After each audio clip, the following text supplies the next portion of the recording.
toutes sortes d'attaques qui ont été dirigées contre le christianisme à travers l'histoire, encore aujourd'hui.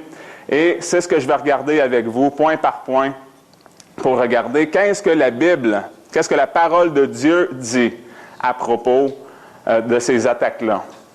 Pour commencer, on va regarder dans 1 Pierre 3,15. Il est écrit de toujours être prêt à se défendre avec douceur et respect auprès de tous ceux qui demandent raison de l'espérance qui est en nous.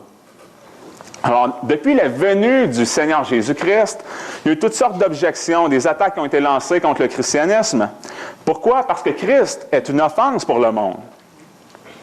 Jésus nous avait prévenu de ça. Ce n'était pas imprévu qu'il y ait des attaques contre lui. Il nous a dit « Heureux serez-vous lorsqu'à cause de moi on dira plusieurs choses fausses contre vous, toutes sortes de mal qu'on vous persécutera. » Donc, une telle opposition n'était pas imprévue. Lorsqu'il y a eu les événements en 2001, vous vous souvenez, le 9/11, le 11 septembre, lorsque 2 avions dirigés par des terroristes musulmans se sont écrasés dans les tours jumelles du World Trade Center, beaucoup se sont interrogés. Est-ce que l'islam fait la promotion d'une telle chose? Est-ce que ceux qui ont fait ces actes-là obéissaient réellement à leur prophète Mohammed? Pour ce faire, il fallait retourner à la source. Beaucoup de gens se sont interrogés, il y a eu un débat là-dessus.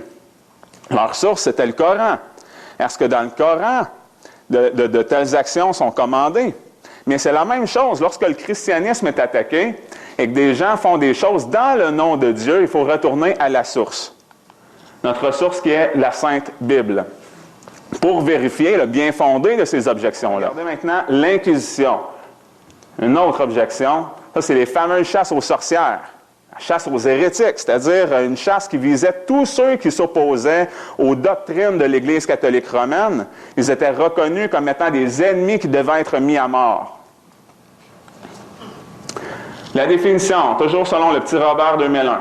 L'Inquisition est une juridiction ecclésiastique d'exception instituée par le pape Grégoire IX pour la répression dans toute la chrétienté des crimes d'hérésie et d'apostasie, des faits de sorcellerie et de magie active du 13e siècle au 16e siècle, donc environ 300 ans de temps.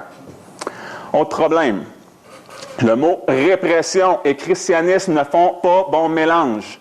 D'après la Sainte Bible, ce n'est pas 2 mots qui vont ensemble. Et une juridiction ecclésiastique doit respecter la séparation entre l'institution de l'État et l'institution de l'Église, et ne s'occuper que de discipliner l'intérieur de l'Église.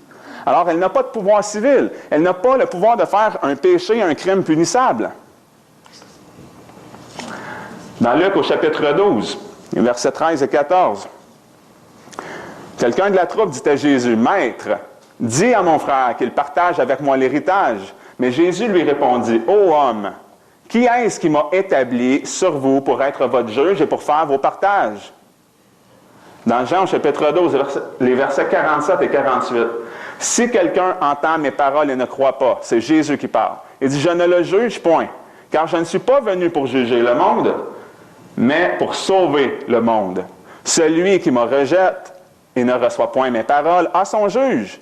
La parole que j'ai annoncée, c'est elle qui le jugera au dernier jour. » Donc, présentement, il n'y a aucun jugement terrestre qui soit lié à l'Évangile, qui soit par l'épée, soit par quelque autre châtiment humain. Jésus lui-même n'avait pas été établi pour être un juge terrestre lors de sa première venue. Bien qu'il va revenir à la fin pour juger les vivants et les morts. Donc, il nie pas qu'il va y avoir un jugement, mais ce jugement-là va se faire au dernier jour. On voit dans d'autres paraboles où il laisse l'ivraie et le blé coexister jusqu'à la moisson, jusqu'à la fin du monde. Si on fait une petite récapitulation, on a vu plusieurs sujets jusqu'à maintenant. On a vu les croisades, on a vu l'Inquisition, on a vu le contrôle excessif des familles, les scandales de pédophilie, les richesses excessives du Vatican. Et tous ces scandales-là ne sont ni attribuables à Jésus-Christ lui-même, ni à la parole de Dieu, ni aux premiers chrétiens, aux apôtres. Tout cela n'a rien à voir avec la volonté révélée de la parole de Dieu. Ces scandales-là qui sont liés en grosse partie à l'Église catholique romaine et à son histoire sont condamnés par la Sainte Bible. Ils ne s'inspirent pas non plus de l'exemple parfait de Jésus-Christ. Et plutôt que de blâmer le christianisme pour tous ces scandales-là, on devrait plutôt blâmer la corruption du christianisme. On devrait blâmer l'infidélité à la loi de Christ et à sa source qui est la Sainte Bible. Pourtant, le Seigneur avait averti les croyants qu'il y aurait des faux Christ, des faux prophètes, des faux chrétiens, même des faux enseignants. Une telle situation est donc pas surprenante, il fallait s'y attendre. Jésus nous l'avait dit, que de telles actions, des méchantes actions soient commises faussement dans son nom. Les groupes extrémistes. On a vu plusieurs sectes dont j'ai voulu me dissocier.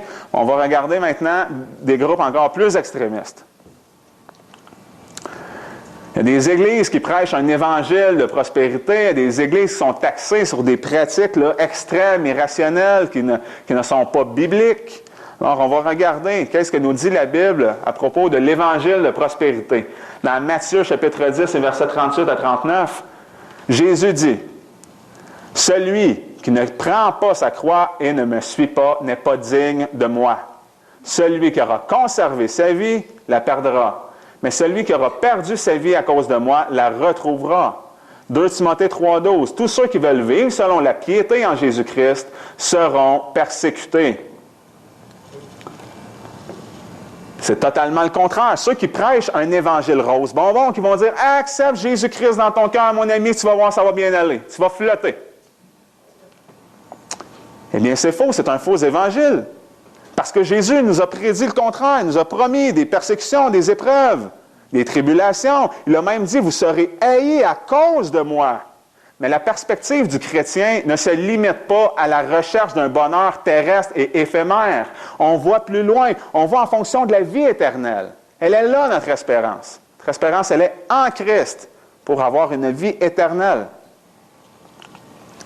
Que dire maintenant des groupes qui s'isolent, qui vivent hors de la société? On peut penser aux moines catholiques, où il y a aussi des communautés comme les Amish ou les Ménonites. Qu'est-ce que la Bible dit là-dessus? Jean 17. On voit Jésus-Christ qui prie pour les siens. Le verset précédent, avant le verset 15 que je vais vous lire, le verset 14, il parle que le monde a haï ses disciples à cause de la parole de Dieu.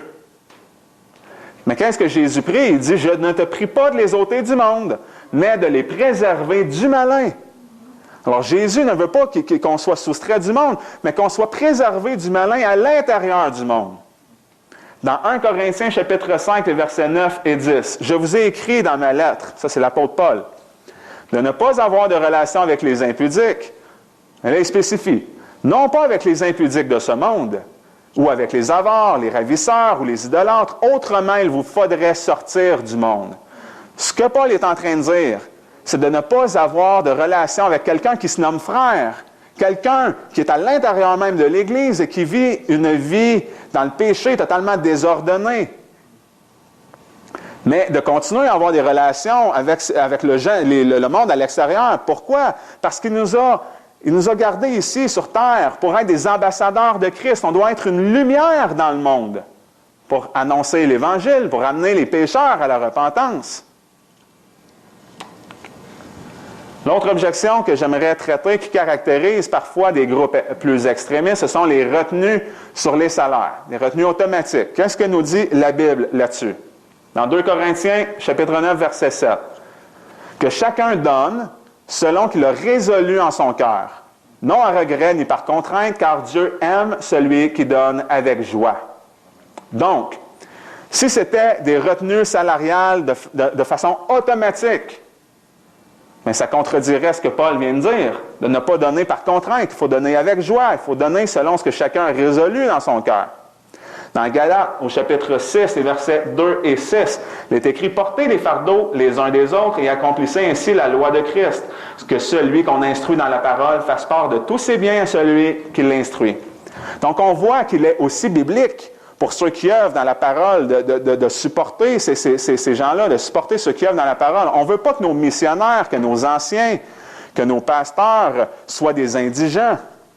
On ne veut pas qu'ils manquent de ressources matérielles. Ces versets-là démontrent très bien que l'apôtre Paul se devait d'exhorter, c'est-à-dire d'encourager les chrétiens à subvenir aux besoins et à donner. Mais s'il y avait eu une retenue salariale systématique, automatique, Paul n'aurait pas eu besoin d'exhorter de cette manière-là.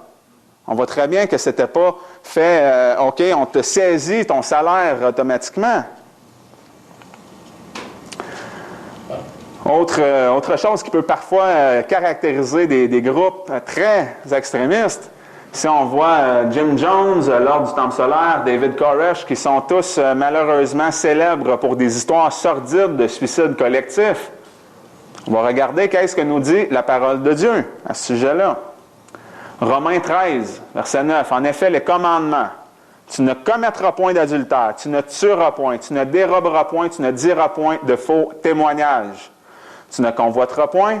Et tout autre commandement, tout cela se résume dans cette parole. Tu aimeras ton prochain comme toi-même. Nous avons été créés à l'image de Dieu, pour glorifier Dieu. On est son ouvrage, créé à son image. On ne doit pas faire violence à nos corps. Qui nous dit la parole de Dieu? On est le temple du Saint-Esprit. Dans 1 Corinthiens 3,17, il est écrit que si quelqu'un détruit le temple de Dieu, Dieu le détruira. Alors, l'appel a toujours été le même, mais je vous le lance encore aujourd'hui. Le temps est accompli, le royaume des cieux approche, repentez-vous et croyez en l'Évangile. Car ce Jésus est la pierre qui a été rejetée par vous qui bâtissez, qui a été faite la principale pierre de l'angle. Il n'y a de salut en aucun autre. Il n'y a de salut en aucun autre. Car sous le ciel, il n'y a pas un autre nom qui a été donné aux hommes par lequel nous devions être sauvés. Alors, réfléchissez à ça. Qui veulent me rejoindre, eh bien, ça va me faire un plaisir aussi de communiquer avec vous. Que la paix du Seigneur Jésus-Christ soit avec vous. Je vous remercie de votre attention.